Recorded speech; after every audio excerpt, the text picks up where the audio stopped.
नमस्कार, न्यूज 4.0 में आप सभी का स्वागत है। मैं हूं आपके साथ पूर्णिमा मिश्रा। मेरे साथ मौजूद है शिखा, अंजनी और आकांक्षा।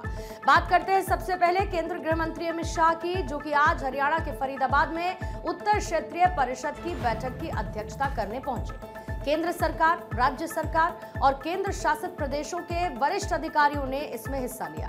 उत्तर क्षेत्रीय परिषद में हरियाणा, हिमाचल, पंजाब, राजस्थान, दिल्ली, जम्मू कश्मीर, लद्दाख, चंडीगढ़ और बाकी केंद्र शासित प्रदेश भी शामिल हैं।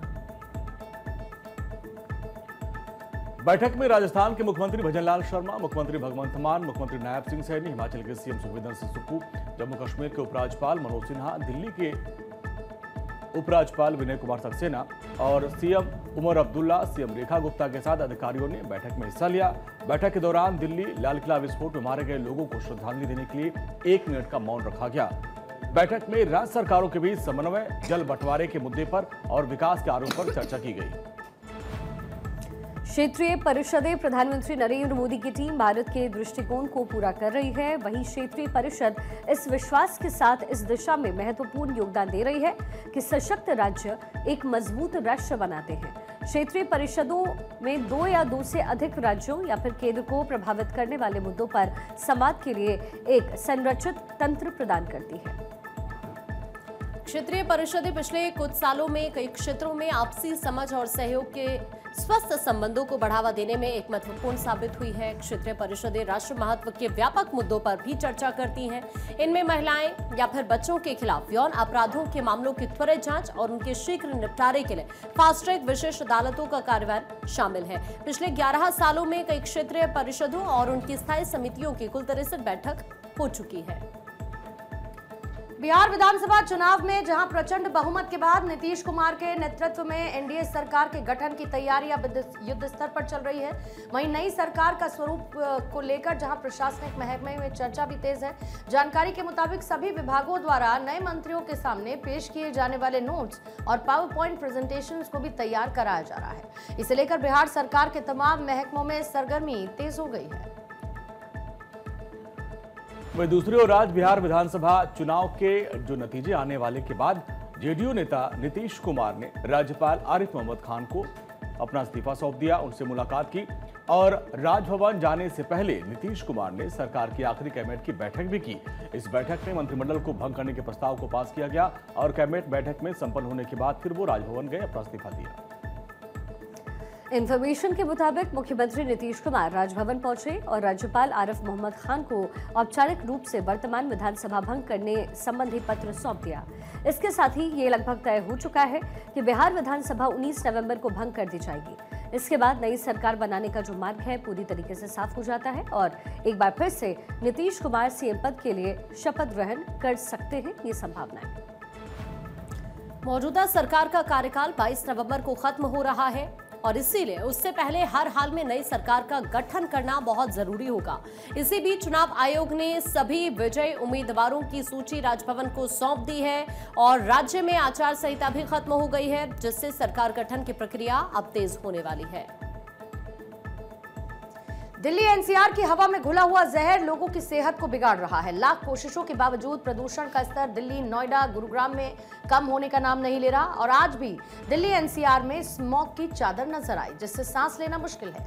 ग्रैप 3 लगाने के बावजूद प्रदूषण के लेवल में कोई कमी नहीं आई। दिल्ली में सोमवार को कई जगहों पर AQI 400 के पार दर्ज किया गया, जो कि प्रदूषण का गंभीर स्तर है। दिल्ली में औसत AQI 402 रिकॉर्ड किया गया। जहांगीरपुरी में AQI 406, मुंडका में 395, रोहड़ी में 404 रिकॉर्ड किया गया। इसके अलावा दिल्ली के सटे गाजियाबाद की बात करें तो 505, नोएडा में 465 दर्ज किया गया। इधर दिल्ली में रविवार को न्यूनतम तापमान 9 डिग्री सेल्सियस दर्ज किया गया है, जो कि सामान्य से 4.5 डिग्री कम है और ये शहर में पिछले 3 वर्षों में नवंबर का सबसे ठंडा दिन बन गया। मौसम विभाग ने बताया है कि ये 29 नवंबर 2022 के बाद से महीने का सबसे ठंडा दिन है, जब दिल्ली में तापमान 7.3 डिग्री सेल्सियस दर्ज किया गया था।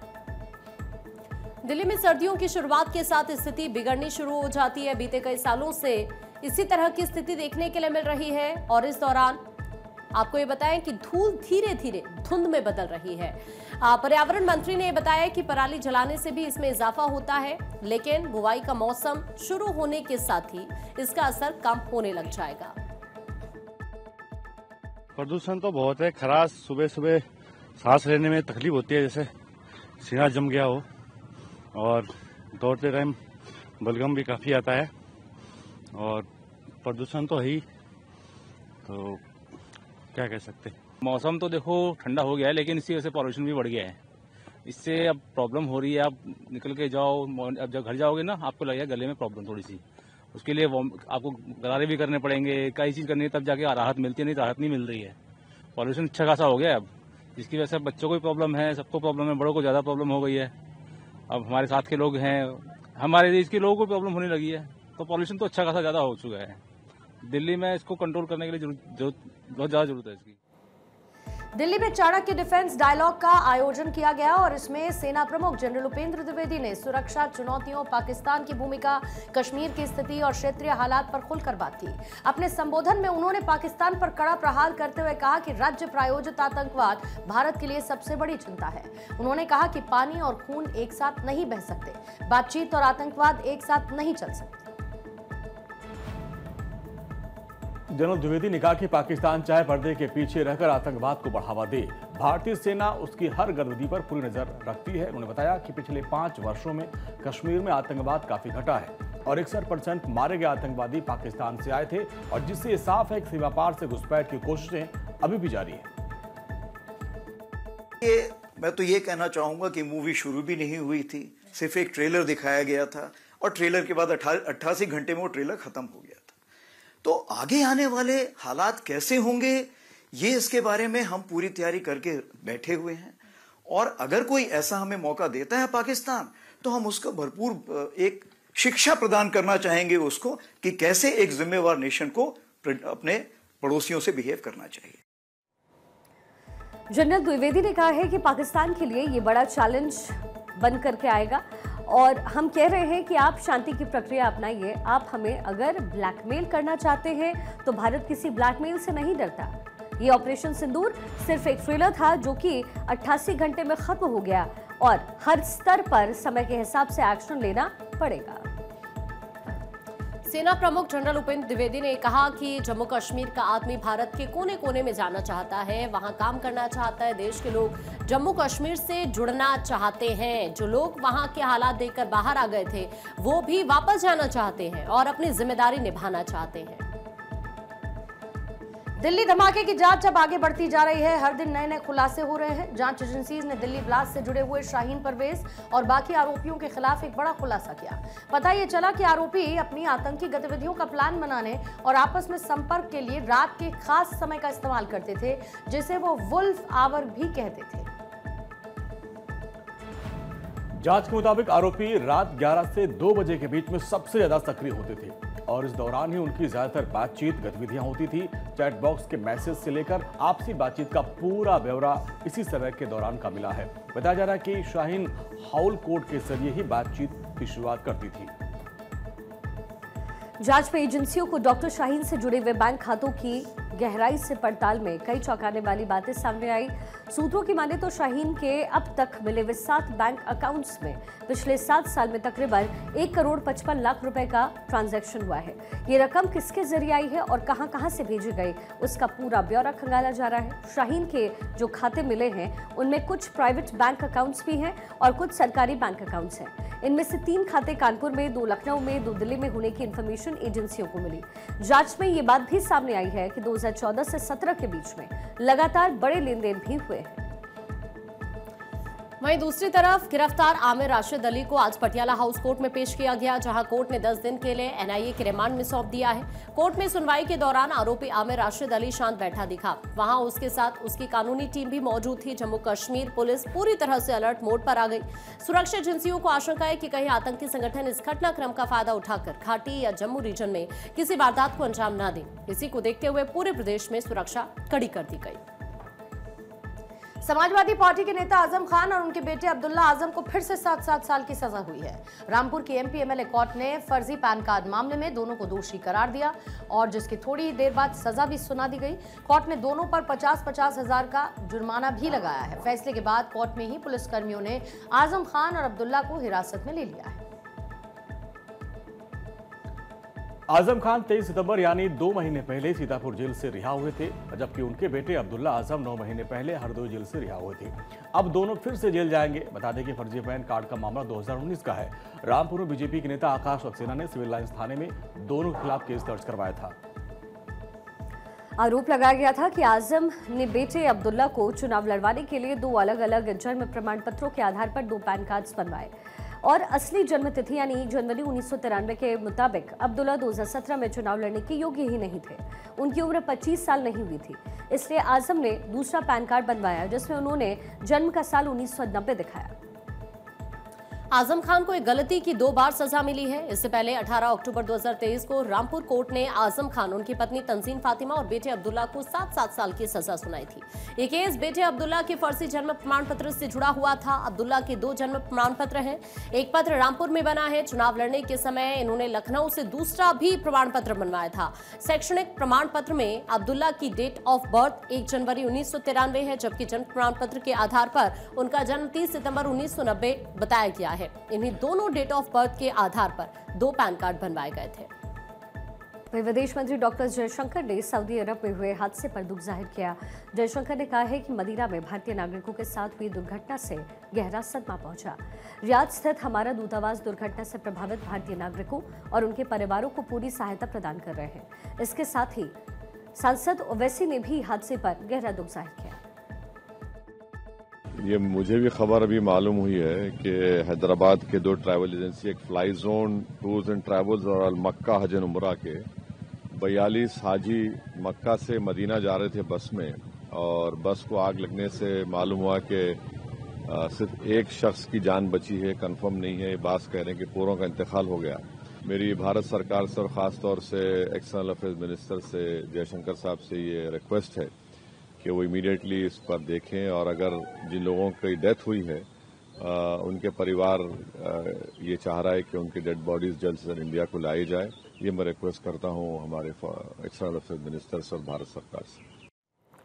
जेद्दा में भारतीय दूतावास ने हेल्पलाइन नंबर भी जारी किया। दूतावास ने कहा सऊदी अरब के मदीना के निकट भारतीय उमरा तीर्थयात्रियों के साथ हुई बस दुर्घटना को देखते हुए जेद्दा स्थित भारतीय महावाणिज्य दूतावास में 24/7 कंट्रोल रूम बनाया गया है और घटना के बाद तेलंगाना सरकार ने सचिवालय में कंट्रोल रूम बनाया है ताकि परिजन अपने परिजनों के बारे में जानकारी ले पाएं। सोनभद्र जिले के ओबरा थाना क्षेत्र में खनन क्षेत्र में हाल ही में खदान धंसने से एक दुखद हादसा हुआ और इस हादसे में कई मजदूर दब गए। अभी तक 5 मजदूरों के शव खदान से निकाले जा चुके हैं। बताया जा रहा है कि एक और शव मिलने की संभावना है जिसकी तलाश जारी है। हादसे में 2 लोगों के खिलाफ FIR दर्ज की गई जो खदान मालिक है, और अगर कोई दोषी पाया जाता है तो उसके खिलाफ भी कार्रवाई की जाएगी। ओबरा पुलिस ने मामले में BNS की संबंधित धाराओं के तहत FIR दर्ज की है। अभी तक हम लोग 5 बॉडी रिकवर कर चुके हैं, जिनमें से एक का अंतिम संस्कार भी संपन्न हो गया है। 4 बॉडी जो रिकवर हुई हैं उनका पंचायतनामा भरा जा रहा है और उनके पोस्टमार्टम की कार्रवाई चल रही है। एक बॉडी अभी और मिलने की आशंका है, उसकी तलाश की जा रही है। अभी तो 2 लोग जो इनके प्रोप्राइटर हैं उनके विरुद्ध हुई है। विवेचना में अगर कोई और पाया जाएगा दोषी तो उसे भी बढ़ाया जाएगा। सर, कितने देर और रेस्क्यू चलने की संभावना है? जब तक हम लोग ये निश्चिंत न हो जाएं कि अब कोई और व्यक्ति उसमें दबा नहीं है। अभी रेस्क्यू ऑपरेशन में NDRF और SDRF की टीम लगी हुई है और सोनभद्र खदान हादसे पर DM चंद्रविजय सिंह ने कहा कि जो चट्टान रेस्क्यू ऑपरेशन में बाधा बनी हुई थी उस चट्टान का वजन करीब 70 से 75 टन है। इससे हटाए जाने के बाद स्थिति स्पष्ट हो पाएगी। फिलहाल बचाव कार्य जारी है। आपको बता दें सोनभद्र में खदान हादसे में दबे हुए मजदूरों को निकालने के लिए 45 घंटे से अधिक समय से रेस्क्यू ऑपरेशन चल रहा है। NDRF SDRF की जो टीमें हैं वो पत्थरों को हटाने में जुटी है, लेकिन अभी तक स्पॉट तक वो नहीं पहुंच पाई है। पानी से भरे हुए खदान का हर इंच रेस्क्यू को और मुश्किल बना रहा है। लगातार चट्टान से पत्थर गिर रहे हैं। 70 से 75 टन वजनी चट्टानों को हटाने का लगातार प्रयास किया जा रहा है।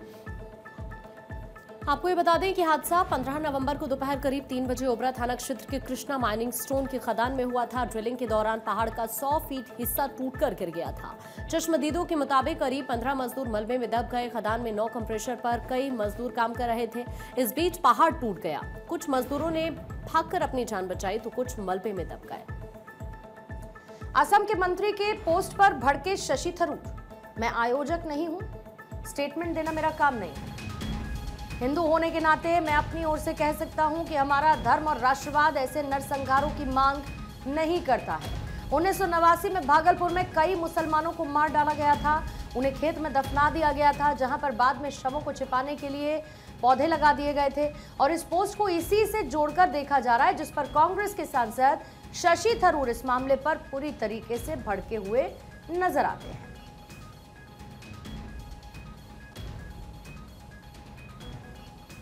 शशि थरूर की तरफ से किया गया ये रीपोस्ट।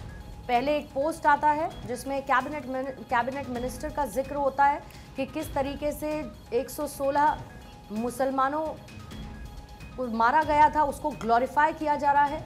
इसको लेकर शशि थरूर की तरफ से किया गया रीट्वीट। और ये देखिए, अशोक सिंघल की तरफ से ये तस्वीरें भी सामने आई थी। उसी रीपोस्ट पर लिखते हैं शशि थरूर, हिंदू होने के नाते मैं अपनी ओर से ये कह सकता हूं कि हमारा धर्म और राष्ट्रवाद ऐसे नरसंहारों की मांग नहीं करता। असम के मंत्री पर शशि थरूर भड़के हैं और ये असम के मंत्री की तरफ से किया गया पोस्ट है। इसी के साथ न्यूज़ 4.0 में आज के लिए फिलहाल इतना ही। वक्त एक बहुत छोटे से ब्रेक का। आप बने रहिए भारत 24 के साथ।